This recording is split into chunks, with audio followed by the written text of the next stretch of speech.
अब कुछ बदलाव होना चाहिए क्योंकि मोदी सरकार ने बता दिया कि आप हिंदू मैं मुसलमान। अच्छा, हाँ, धर्म की इससे राजनीति। हाँ धर्म की राजनीति चल रही है ना। नहीं तो इससे पहले सब एकता थी, कोई हिंदू कोई मुसलमान नहीं, सब मिलजुल के रहते थे। तो बीजेपी सरकार ने बता दिया आप हिंदू हम मुसलमान।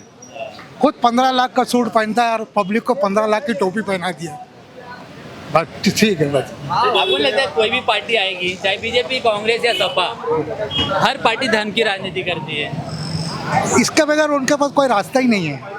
हर जब पार्टी तक करती है और लेकिन उस पे वोट बैंक इतना खुल के नहीं करती है। और दूसरी बात क्या है कि जो अभी अपने यहाँ जो बीजेपी की सरकार है, 2 टर्म पूरा किए कपिल पाटिल साहब ने। आप एक काम बताइए कि भिवंडी के लिए या अपने थाना जिला के लिए कोई काम किया उन्होंने? जबकि वो आज मिनिस्टर हैं वो, लेकिन कभी किसी ने मतलब नहीं देखा होगा कि किसी काम के लिए इस शहर में या पावर लूम के एतबार से कोई काम किया उन्होंने। आज हम लोग की रोजी रोटी जो है ना वो पावर लूम से ही अटैच है। वो नहीं है तो हम लोग बिल्कुल बेकार हो गए। आज हम लोग पैसा लगा के इस पोजीशन पे आ गए हैं कि मतलब घर का खर्चा नहीं चला सकते। ना टोरेंट के खिलाफ कभी उन्होंने बोला, ना मार्केट के खिलाफ कभी उन्होंने बोला। मतलब सिर्फ हुकूमत में बैठे मिनिस्ट्री ले लिए, लेकिन शहर के लिए उन्होंने कुछ नहीं किया। और जहाँ तक मेरी उम्मीद है कि अब की यहाँ पे बदलाव ही है और गठबंधन की पार्टी जीतेगी। बालिया मामा का मतलब सपोर्ट चारों तरफ से मिल रहा है और ख़ास करके मुस्लिम कम्युनिटी उसकी तरफ अटैच हो रही है। टोरेंट का बहुत बड़ा मुद्दा है। बहुत सबसे बड़ा मुद्दा वही है। देखो आज हम लोग हैं, लोग ज़्यादा सेल रहता है तो कम भाव में देते हैं। हमारे यहाँ टोरेंट का हिसाब कैसा है मालूम है? 500 यूनिट चल गया तो 17 रुपया 17.5 रुपये के भाव से घर की बिल आती है। 100 यूनिट चला तो 7 रुपये से आती है।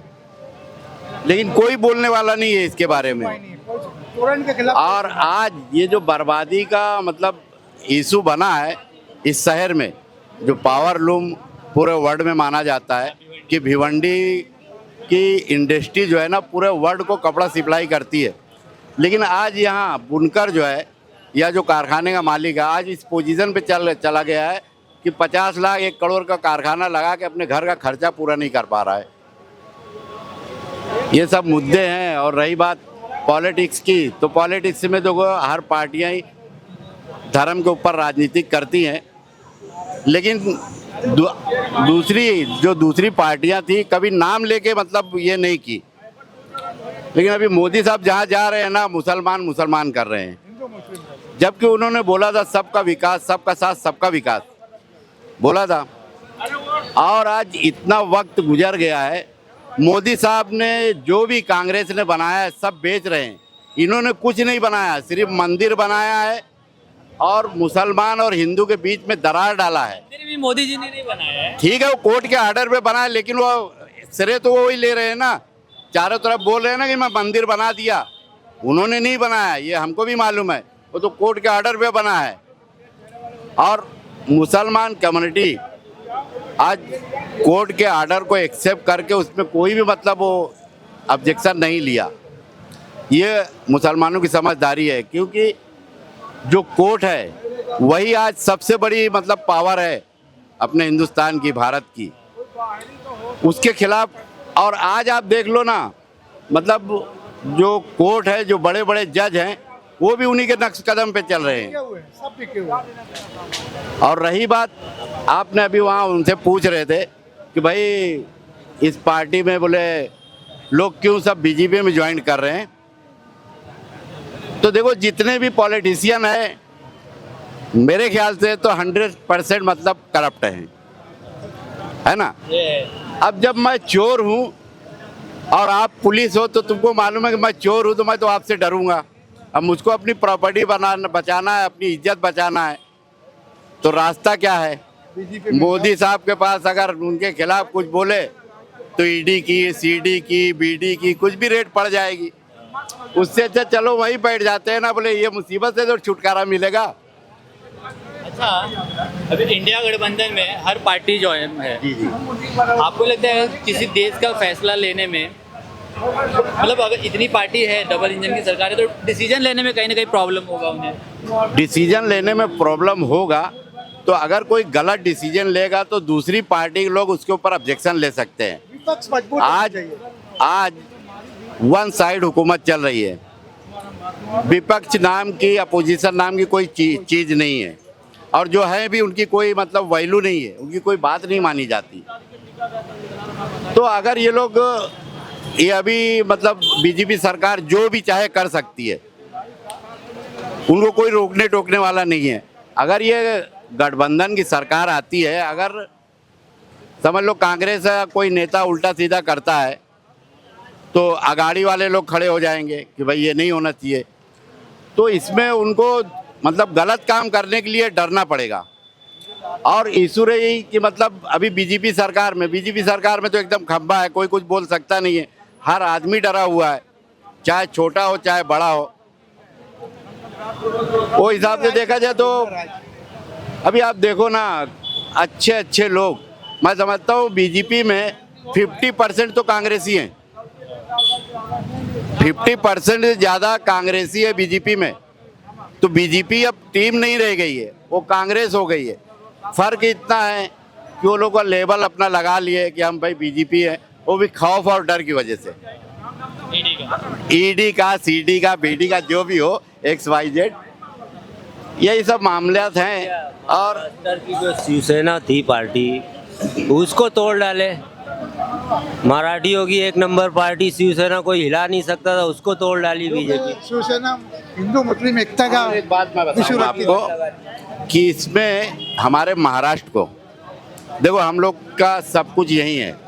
अब ये महाराष्ट्र ही हमारा घर है, लेकिन मैं महाराष्ट्र के जो नेता हैं, जो विपक्ष के नेता हैं, जो यहाँ के खुद जो मराठी हैं, जो बड़े नेता हैं, ये लोग बीजेपी के चक्कर में महाराष्ट्र को बर्बाद करके रख दिया।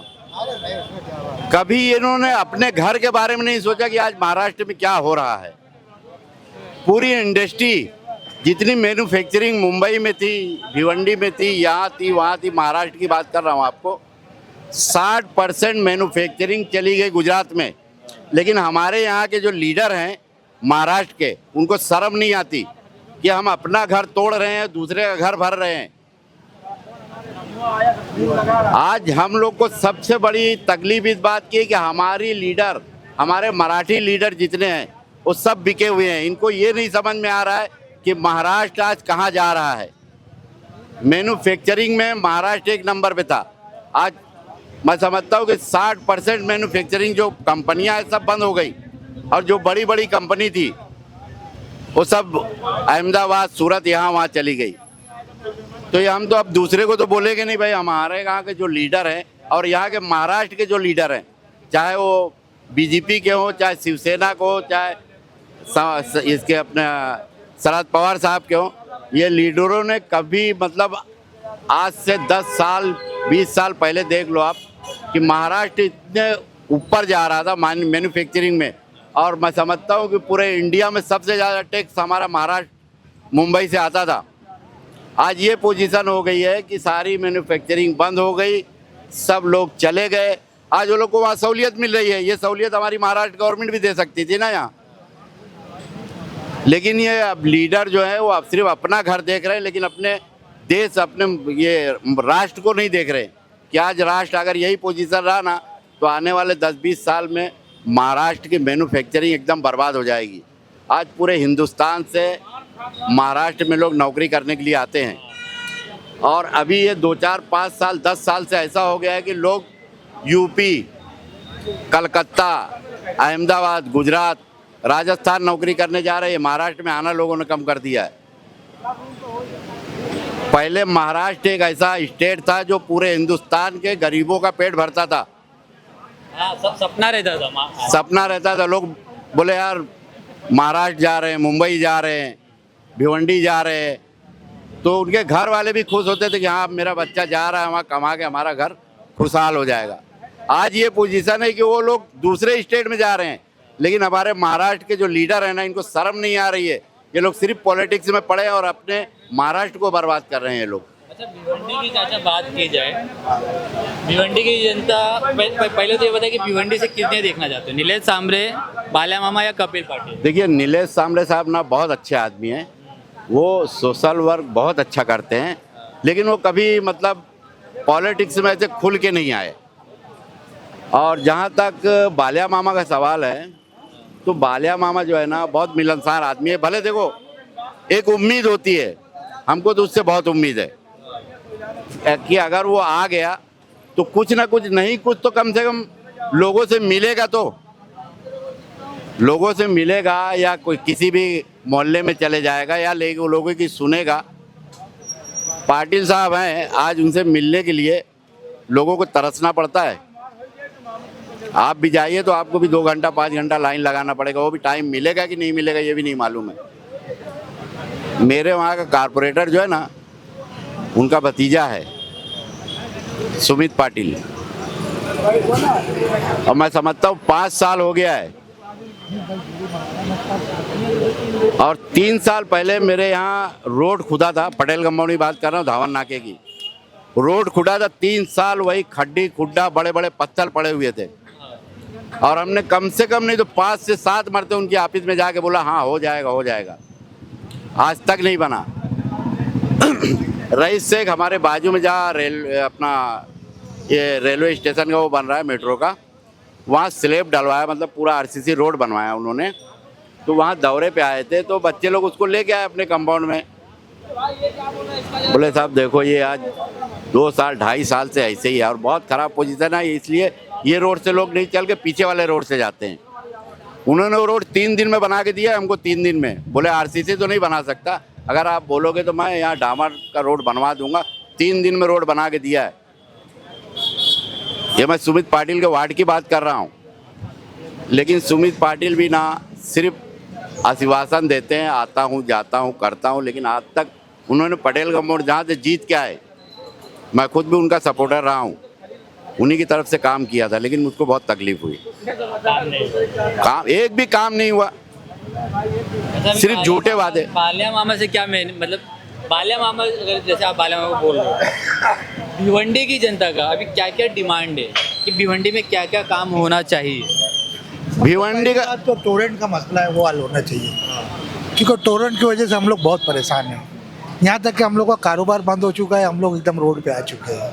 हमको बाल्या मामा से ये उम्मीद है कि मतलब वो टोरेंट के खिलाफ कुछ आवाज़ उठाए। नहीं कुछ करेगा तो कम से कम लोगों के साथ में जाके मिल के उसके खिलाफ कुछ बोलेगा तो। लेकिन कपिल पाटिल साहब ने कभी टोरेंट के खिलाफ नहीं बोला, जो भी मतलब यहाँ लोगों ने आवाज़ भी उठाया तो उसको दबाने का काम किया है। और फिर हम देख लिए ना कपिल साहब को, देखे ना 10 साल देख ही रहे हैं ना, अब थोड़ा बदलाव चाहिए। और उसके लिए सबसे बेस्ट मेरे हिसाब से, मैं अपनी सोच बता रहा हूँ, तो मतलब बाल्या मामा से अच्छा कोई कैंडिडेट नहीं है फिलहाल। मिलनसार और देशवासी। अच्छा वो तो रोड पे भी ऐसे चलते रहता है ना, कभी गाड़ी वगैरह से हाथ दो तो मिल जाता है, रोक देता है गाड़ी, हाथ मिलाता है, हाल चाल पूछता है। तो एक गरीब आदमी को क्या चाहिए? अपन तो वही सोचे खुश हो जाते यार, इतना बड़ा आदमी अपने लिए रुका। वो अपना कोई घर नहीं चलाएगा, अपना पेट नहीं भरेगा, लेकिन एक मोहब्बत होती है इंसान की, कुछ उसका ये भी काम आएगा। और मेरे ख्याल से तो आपकी बाल्या मामा को चांस, बाल्या मामा को आना चाहिए, फुल अक्सरियत से आना चाहिए। चलो ठीक है, हम तो आगे भी देखते हैं। ओ